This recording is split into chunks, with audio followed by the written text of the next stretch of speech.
Ce qui va amener les premiers Français à venir percer le territoire qu'on appelle aujourd'hui l'Ontario, on appelle ça en fait le pays d'en haut. Parce que c'était en haut du courant, on remontait le courant à partir justement du chemin qui marche, la vallée de Saint-Laurent.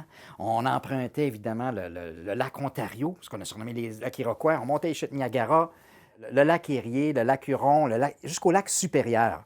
Donc, c'était vraiment tout le pays en haut du courant. Bien, c'était vraiment la motivation de différentes choses, entre autres, de trouver une route vers l'Asie, une route vers la Chine.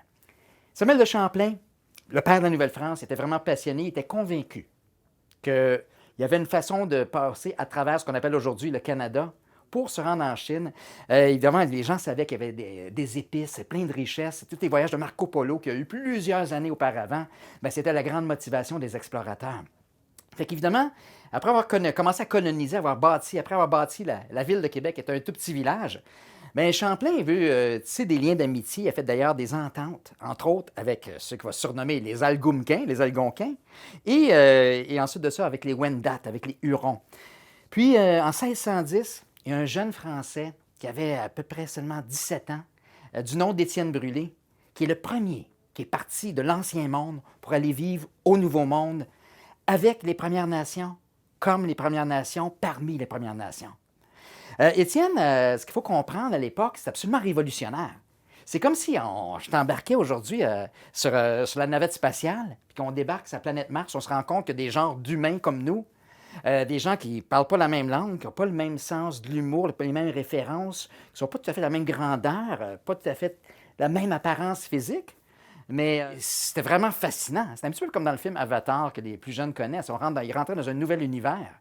D'ailleurs, ça a dû être fascinant pour lui parce que le premier Wendat, le premier Huron qui est arrivé en France, lui était très impressionné parce qu'il était allé en fait, il avait été ramené par Champlain en échange avec Étienne Brûlé.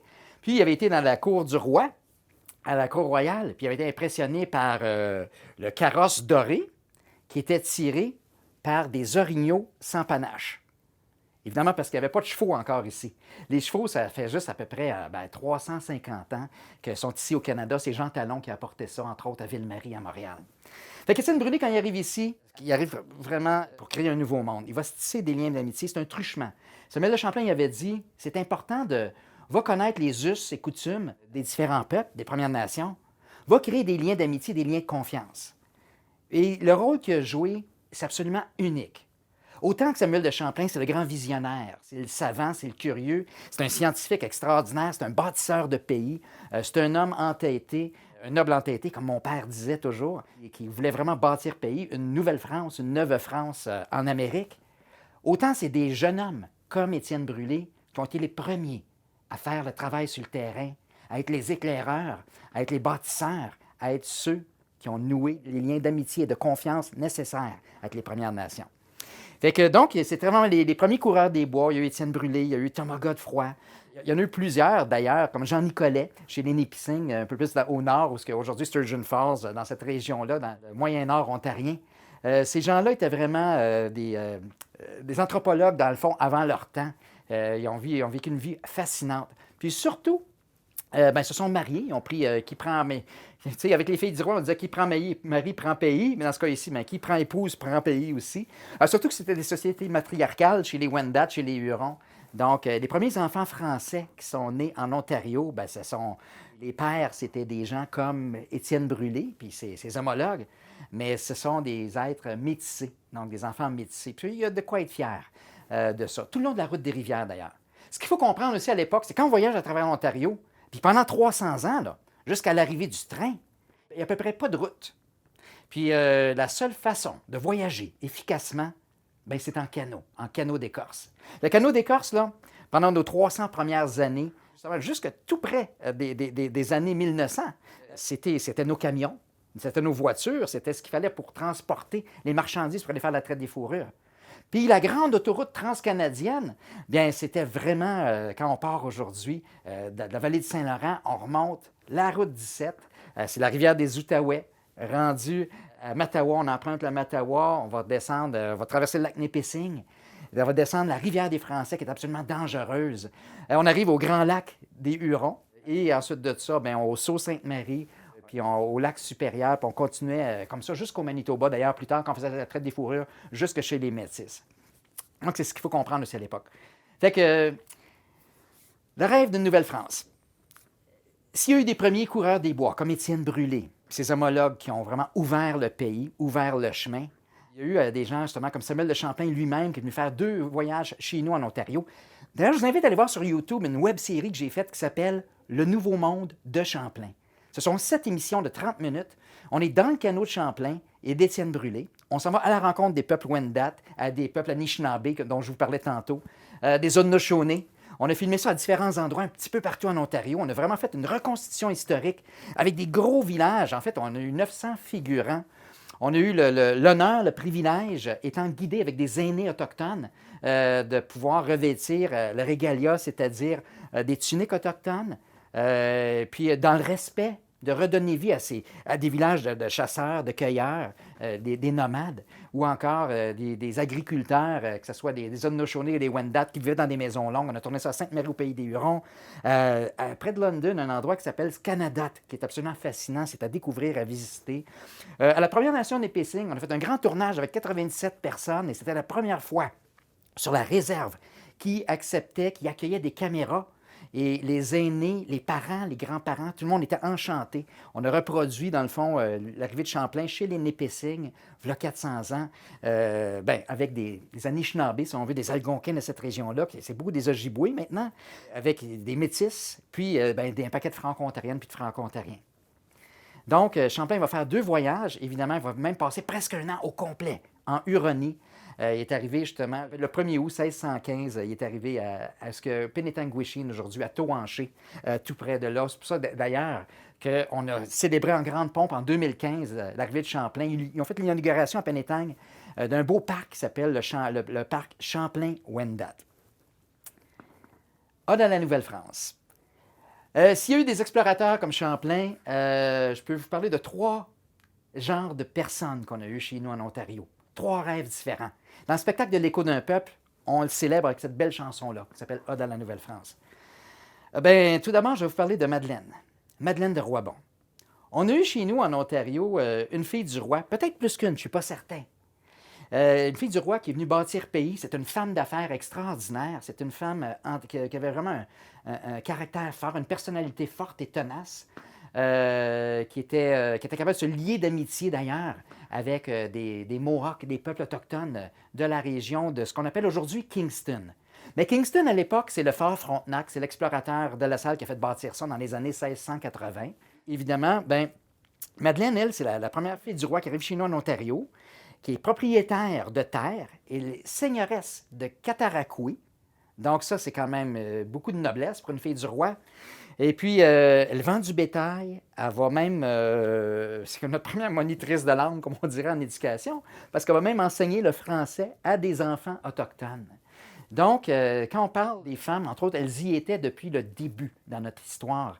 Pas nombreuses, mais les premières, c'était fantastique.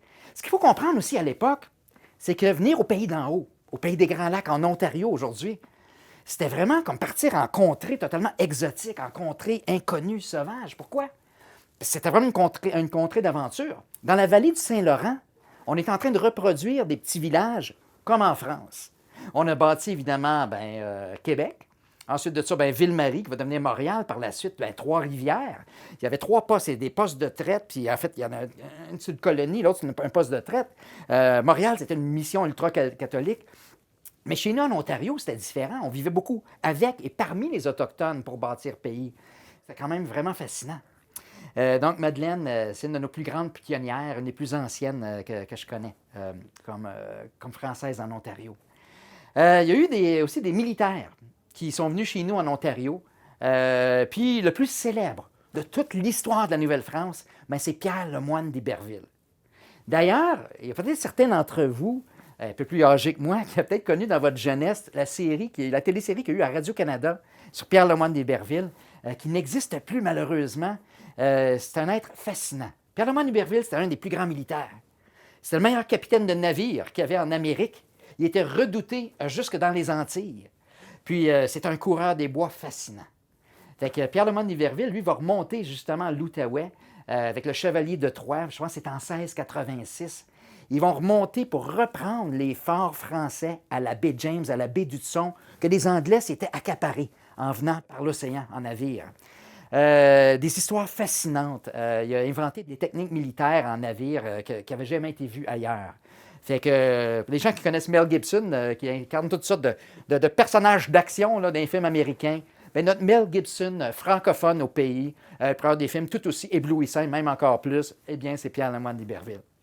Un autre grand personnage, quand on parle de Rêve de la Nouvelle-France, qui a suivi les traces de Samuel de Champlain, ben, c'est Robert-René Cavelier de La Salle. Je l'ai parlé brièvement tantôt. Lui, c'est un explorateur ambitieux, talentueux, un rêveur, mais en même temps, dans le fond, il était tellement ambitieux qu'il s'est même fait assassiner par son propre équipage. Je vous conte ça dans quelques instants. L'explorateur de La Salle, lui, il rêvait, comme Champlain, d'être le premier à trouver la route vers la Chine, vers les épices. Il voulait connaître la fortune, la gloire, la renommée. D'ailleurs, c'est lui qui a fondé, qui a bâti, je vous disais tantôt, le fort Frontenac à Kingston, le fort Niagara. C'est lui qui a innové des chantiers de construction navale sur les Grands Lacs, c'est-à-dire qu'en se rendant en canot, puis en navire, puis en barque, jusqu'aux chutes Niagara, il s'est rendu compte, bon, on ne peut pas continuer plus loin. Donc, il a bâti sur le lac Erie. Ils ont remonté de 180 pieds des chutes Niagara, puis plus loin sur le lac Erie, ils ont bâti le premier navire qui s'appelle le Griffon. Et le Griffon, bien, il a fait voile, c'était pour faire voile vers la Chine. Hein. C'est un être mythique, le Griffon, c'est comme une espèce de dragon volant. D'ailleurs, René Robert Cavelier de La Salle, cet explorateur-là, c'est lui le premier qui va passer dans la région de Windsor aujourd'hui.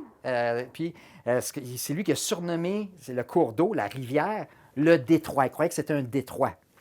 D'ailleurs, il y a des gens qui se demandent, il y a un beau lac dans le sud-ouest ontarien qui est le lac Sainte-Claire. D'ailleurs, il y a Ville-la-Salle qui est nommé par rapport à l'explorateur de La Salle. Les gens se demandent, mais pourquoi on nomme ça le lac Sainte-Claire?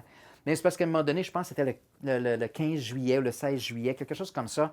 Quand il est en train de faire ses explorations de La Salle, il arrive, il voit ce beau lac-là qui est magnifique, qui est scintillant.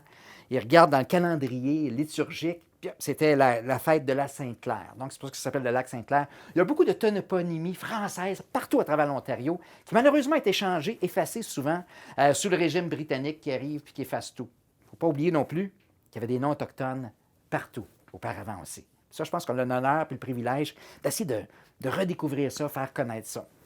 Donc, l'explorateur de La Salle, c'est un ambitieux. Il a fait plein de choses. Puis, entre autres, il avait découvert, c'est le premier qui a décidé, qui a réussi à prendre les cartes de d'autres explorateurs, comme Louis Joliette, et à descendre le Mississippi, puis arriver à l'embouchure, la fameuse embouchure du Mississippi, dans le golfe du Mexique. Ça, il savait que par le Mississippi, là, peut-être qu'il se rendrait en Chine.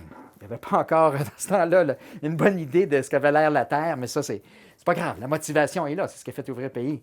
Mais pour s'assurer qu'il n'y ait pas d'autres explorateurs comme lui qui profitent des cartes des autres, comme il a fait avec les cartes de Louis Joliette, eh bien, ce qu'il a fait, c'est qu'il a triché, puis il a dessiné ses cartes autrement.